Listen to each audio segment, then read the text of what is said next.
The front door creaked open under the weight of exhaustion, and in that single breath of silence before the lights flicked on, Daniel Harper felt something was terribly wrong. The air smelled cleaner than it ever had. The floor beneath his worn shoes didn't crunch with the familiar scatter of cereal crumbs and dried mud. And then he saw her. Standing in the middle of his tiny living room, sleeves rolled up, hair tied back, hands damp with soap, was the last person he ever expected to find there, his CEO, Evelyn Carter, scrubbing his kitchen counter like it was her own home. If you believe in kindness, second chances, and quiet miracles that change lives forever, take a moment right now to like this video, share it with someone who needs hope, subscribe to the channel, and tell us in the comments where you're watching from, because this story begins where pride ends and compassion steps in. Daniel had not planned to be late that night. He never did. But life had a way of stacking small disasters until they collapsed into one overwhelming mess. The bus broke down, forcing him to walk 3 miles in shoes with cracked soles. His phone battery died halfway through, cutting him off from the daycare that had already warned him twice about late pickups. His paycheck, light again this week, weighed heavy in his pocket like a reminder of everything he couldn't fix fast enough. By the time he reached the daycare, his 5-year-old daughter Lily was asleep on a plastic chair, her tiny fingers clutching her backpack like a life raft. The look on her face when she woke, half relief, half fear, cut deeper than any reprimand ever could. Daniel apologized until his voice shook, carried her home on his shoulders, and promised silently that tomorrow would be better, even though he didn't know how. Their apartment was small, old, and stubbornly unforgiving. Peeling paint clung to the walls like tired memories. The couch sagged in the middle, and the kitchen sink leaked no matter how tightly Daniel twisted the handle. He did his best, but between long shifts as a junior analyst at Carter and Rowe Industries and the relentless responsibilities of single parenthood, the mess always won. Laundry piled up faster than he could fold it. Dust settled like it belonged there. Daniel had learned to live with it, telling himself that love mattered more than appearances, that Lily was fed, warm, and safe, and that someday, somehow, things would improve. Evelyn Carter had never set foot in his world before that night. To Daniel, she existed in glass offices and polished boardrooms, a woman known for razor-sharp decisions and impossible standards. She was respected, feared, admired from a distance. The kind of leader people whispered about in elevators. Daniel had spoken to her exactly twice, both times in brief, professional exchanges that left his palms sweating. He never imagined she knew his name beyond what appeared on an email signature. Earlier that week, everything nearly fell apart.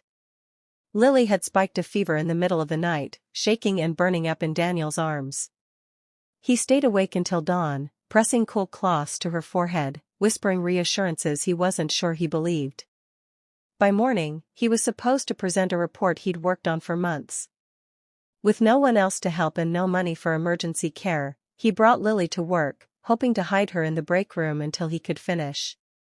It was a desperate, foolish decision born from fear. Evelyn noticed immediately. Not the presentation's minor errors, not the trembling edge in Daniel's voice, but the pale child curled up on a chair, fighting sleep and sickness. For a moment, Daniel expected anger, maybe even termination. Instead, he saw something flicker across Evelyn's face that didn't belong in quarterly reports or profit margins. Concern. Recognition. Pain.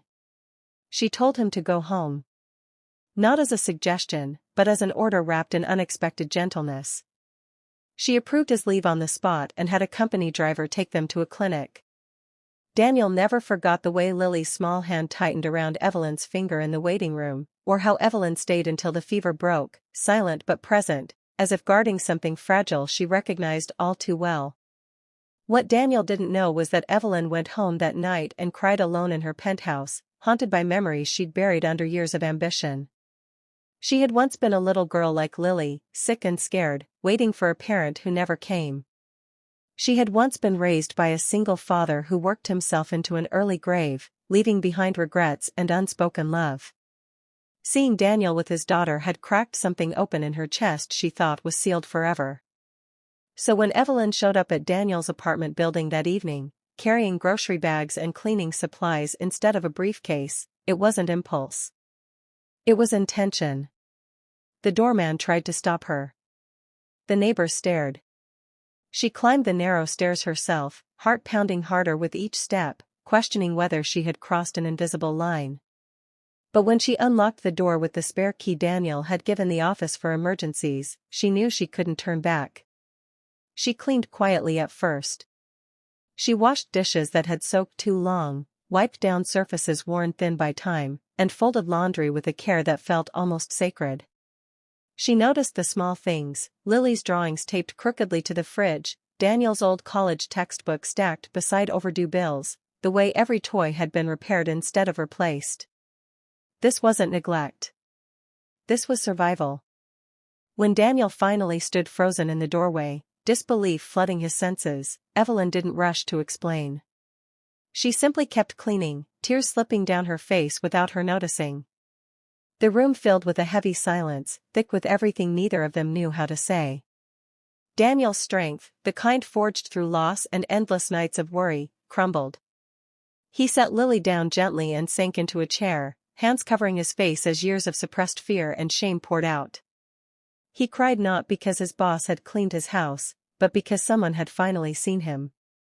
Not the employee. Not the struggling single dad.